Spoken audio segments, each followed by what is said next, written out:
Welcome students. आज की video में हम डिस्कस करने जा रहे हैं अपना डिविजनल ऑर्गेनाइजेशनल स्ट्रक्चर। स्टूडेंट, आप अपनी स्क्रीन पे देख रहे हैं जैसे कि ऑर्गेनाइजेशनल स्ट्रक्चर हम अपना कर चुके हैं पहले। ठीक है, ऑर्गेनाइजेशनल स्ट्रक्चर का मीनिंग मैं आपको बता चुकी हूँ। इसका फंक्शनल ऑर्गेनाइजेशनल स्ट्रक्चर जो है वो भी हम डिस्कस कर चुके थे कि जो फंक्शनल ऑर्गेनाइजेशनल स्ट्रक्चर होता है उसके अंदर फंक्शंस के बेसिस पे डिपार्टमेंट बनाए जाते हैं, जैसे कि आपको यहाँ पर ये बनाकर भी दिखाया हुआ है। Personal department, marketing department, research and development, purchasing. ठीक है, so these are the departments which are based on the basis of major functions performed by an organization। एक ऑर्गेनाइजेशन में जो मेन फंक्शंस परफॉर्म किए जाते हैं उनके बेसिस पे ये डिपार्टमेंट बनाए गए हैं, चाहे वो पर्सोनल हो, चाहे मार्केटिंग हो, चाहे रिसर्च एंड डेवलपमेंट और चाहे परचेजिंग। अब उसके बाद मैंने आपको इसके एडवांटेजेस और डिसएडवांटेजेस भी क्लियर कर दिए थे। स्टूडेंट, आज की वीडियो जो है वो काफ़ी इंटरेस्टिंग भी रहेगी और काफ़ी इजी भी रहेगी, क्योंकि मैं आपको बता देना चाहती हूँ कि जो फंक्शनल और डिविजनल हैं वो एक जैसे ही हैं ऑलमोस्ट, सिर्फ डिवीज़न का जो है वो डिफरेंस है।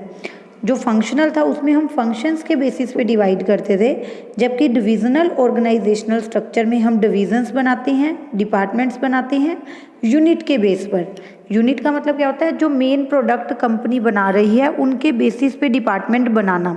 ठीक है, जैसे मान लो एक कंपनी है वो 3 प्रोडक्ट बना रही है, तो तीनों प्रोडक्ट के लिए ना वो अलग अलग डिवीज़न बना देगी, अलग अलग यूनिट बना देगी। ठीक है, एक यूनिट में एक प्रोडक्ट से रिलेटेड ही सारे काम होंगे, चाहे खरीदना है, बनाना है, बेचना है। मतलब दोनों प्रोडक्ट्स का प्रोडक्शन अलग अलग होगा, रॉ मटेरियल अलग अलग से परचेज किया जाएगा, अलग अलग से ही सेलिंग एक्टिविटीज़ परफॉर्म की जाएंगी। तो देखें हम यहाँ पर इसको डिविजनल ऑर्गेनाइजेशनल स्ट्रक्चर, आज मैं आपको क्या बताने जा रही हूँ? Divisional organisational structure. सबसे पहले स्टूडेंट हम देखेंगे इसका जो है मीनिंग में आप देखें क्या बताया है। Dividing the whole enterprise according to the major products to be manufactured like metal, plastic, cosmetics, etc. is known as divisional organizational structure। पूरी एंटरप्राइज को डिवाइड करना मेजर प्रोडक्ट्स के बेस पर, वो मेजर प्रोडक्ट जो कि मैन्युफैक्चर हो रहे हैं ऑर्गेनाइजेशन में। एक कंपनी है वो मेटल भी बना रही है, वो प्लास्टिक भी बना रही है, वो कॉस्मेटिक्स भी बना रही है, तो वो अलग अलग प्रोडक्ट के लिए अलग अलग यूनिट बना देगी। ठीक है, और अलग अलग यूनिट में उस स्पेसिफिक प्रोडक्ट से रिलेटेड सारे काम होंगे, चाहे खरीदना है, बनाना है या बेचना है।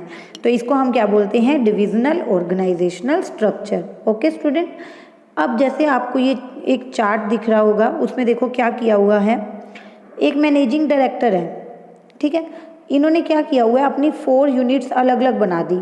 कॉस्मेटिक्स की यूनिट अलग, गारमेंट्स की अलग, फुटवेयर की अलग, स्किन केयर की अलग। 4 तरह के प्रोडक्ट्स इस कंपनी में प्रोड्यूस होते हैं। आप कॉस्मेटिक्स का भी प्रोडक्शन करते हो, गारमेंट्स का भी है, फुटवियर्स का भी है और स्किन केयर का भी है। चारों अलग अलग यूनिट है। ठीक है, अब चारों में अलग अलग से जो जो डिपार्टमेंट चाहिए आप बनाओगे।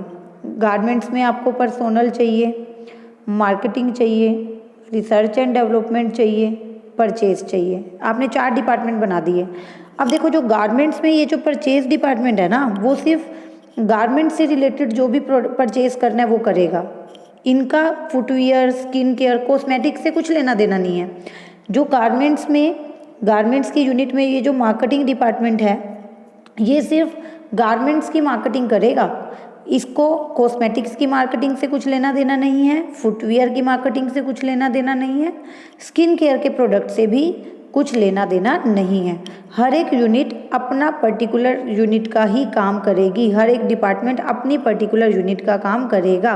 जैसे अब यहाँ देखो स्किन केयर की बात करें, इसमें 3 डिपार्टमेंट्स की इनको ज़रूरत थी। प्रोडक्शन, बनाना, मार्केटिंग, बेचना, फाइनेंस डिपार्टमेंट, पैसे का अरेंजमेंट करना और पैसे का यूज़ करना, वो फाइनेंस डिपार्टमेंट देखेगा।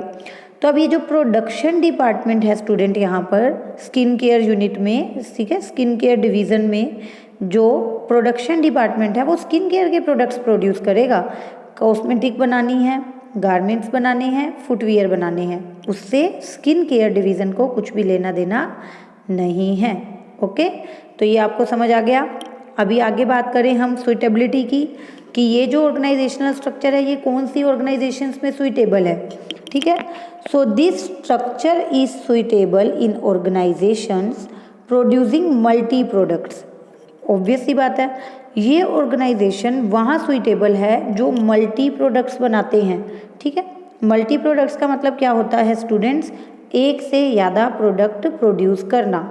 ठीक है, और different line of products requiring product specialisation. Also growing companies which intend to add more line of product in future adopt this structure। कोई ग्रोइंग कंपनी है, वो धीरे धीरे ग्रो कर रही है, ठीक है, धीरे धीरे वो प्रोग्रेस कर रही है, और वो ये चाहती है कि आज हम एक प्रोडक्ट बनाते हैं, 6 महीने बाद हम अपना एक और प्रोडक्ट लॉन्च करेंगे, फिर उसके 6 महीने या साल बाद हम एक और प्रोडक्ट लॉन्च करेंगे। ठीक है, जो ये चाह रही है कि फ्यूचर में वो आगे प्रोग्रेस करेगी, तो वो इस तरह का ऑर्गेनाइजेशनल स्ट्रक्चर अडोप्ट करते हैं। ठीक है, एक बार आप फिर से देखें, this structure is suitable in organisations producing multi products। multi products means students more than one। जब आप एक से ज़्यादा प्रोडक्ट प्रोड्यूस करते हो, जब मोर देन वन प्रोडक्ट आप प्रोड्यूस करते हो, उस ऑर्गेनाइजेशंस के लिए ये जो है डिविजनल ऑर्गेनाइजेशनल स्ट्रक्चर सुइटेबल रहता है। ठीक है, देखो स्टूडेंट, इसमें एक ये भी फ़ायदा है ना, कल को इनको और प्रोडक्ट्स ऐड करने हैं मान लो, तो ये बहुत इजीली कर सकते हैं। नया प्रोडक्ट का प्रोडक्शन शुरू करेंगे तो उसके लिए अलग यूनिट बना देंगे। जो एग्जिस्टिंग यूनिट्स हैं, जो ऑलरेडी काम कर रही हैं, उनके काम पे कोई फ़र्क ही नहीं पड़ेगा। वो यूनिट पूरी तरह से अलग है, अलग से वहाँ एम्प्लॉयज़ आएंगे, अलग से वहाँ मशीनें आएंगी, अलग से वहाँ मटीरियल आएगा, तो जो एग्जिस्टिंग यूनिट है उनके काम पे कोई फ़र्क ही नहीं पड़ेगा। ओके, तो अब हम बात करते हैं एडवांटेजेस की। ठीक है, जल्दी से हम इसके एडवांटेजेस कंप्लीट करेंगे आज। तो एडवांटेजेस में स्टूडेंट आप देखेंगे कि एडवांटेजेस इसके क्या हैं। डिविजनल मैनेजर के लिए या डिविजनल डिपार्टमेंट के एम्प्लॉयज़ के लिए क्या फ़ायदे हैं। First, quick decision making. Decision बहुत जल्दी ले सकते हैं। क्यों? क्योंकि अलग अलग यूनिट है, अलग अलग यूनिट में अलग अलग मैनेजर, अलग अलग एम्प्लॉयज़ हैं, तो किसी एक पर्टिकुलर यूनिट में कोई दिक्कत आई तो मैनेजर वहाँ उसको सोल्व कर लेगा, वहाँ का मैनेजर। क्विक डिसीजन मेकिंग, अलग अलग यूनिट का इंडिपेंडेंटली काम हो रहा है, कोई भी किसी के काम को इंटरप्ट नहीं कर रहा है यहाँ पर। Divisional manager can take any decision regarding his division independently means freely, बिना किसी से पूछे। सलाह लेनी है, एडवाइस लेनी है, ले सकते हो, otherwise you are independent unit and you can take your decision by your own. Divisional results can be assessed. Okay, for example अगर अब मैं यहाँ बात करूँ कि 2 डिविजन्स हैं, ए बी, दोनों में अलग अलग प्रोडक्शन हो रहा है, अलग अलग सेलिंग हो रही है, तो उनके जो रिजल्ट्स हैं वो हम असेस्ड कर सकते हैं। लाइक ए यूनिट में प्रॉफिट हो रहा है, बी में क्यों नहीं हो रहा, रीजंस फाइंड आउट करेंगे। वहाँ के एम्प्लॉयज़ को ट्रेनिंग चाहिए, ट्रेनिंग दिलवाएंगे। रॉ मटेरियल की क्वालिटी अच्छी नहीं है, रॉ मटेरियल अच्छा लाएंगे। तो इस तरह से 2 यूनिट हैं, तो दोनों का जो है हम क्या कर सकते हैं, रिजल्ट अलग अलग से असेस्ड कर सकते हैं। रिजल्ट्स का मतलब we are talking about profit and loss. दोनों का प्रॉफिट लॉस अलग अलग से पता लगा सकते हैं। और कोई भी अगर अनप्रॉफिटेबल डिवीज़न है, ऐसी डिवीज़न है जो प्रॉफिट नहीं कमा रही, उसको हम क्लोज डाउन कर देंगे। ठीक है, आगे बात करते हैं ग्रोथ एंड एक्सपेंशन की।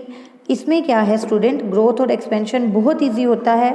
जैसे मैंने आपको अभी बताया कि आपको ग्रोथ करनी है, एक नया प्रोडक्ट ऐड करना है, तो विदाउट डिस्टर्बिंग अदर डिपार्टमेंट आप नया डिवीज़न, नई यूनिट इंट्रोड्यूस कर सकते हो। ओके, हो गया आपका अब ये। तो स्टूडेंट आई होप आपको समझ आया है। लास्ट वीडियो को भी रिवाइज कीजिए, आज की वीडियो को भी रिवाइज कीजिए। इस टॉपिक पे हमारा एक वीडियो और आएगा, ठीक है, जिसमें मैं आपको इसके डिसएडवांटेजेस और दोनों ही जो हैं ऑर्गेनाइजेशनल स्ट्रक्चर, फंक्शनल और डिविजनल, वो उनका जो डिफरेंस है आपको क्लियर कर दूंगी। ठीक है स्टूडेंट, ये डिसएडवांटेजेस आपको खुद से रीड करने हैं, बहुत ईजी हैं, हो जाएंगे आपके। फिर भी अगर कुछ रह गया तो मैं आपको नेक्स्ट वीडियो में ये बताऊंगी। ठीक है, थैंक यू सो मच।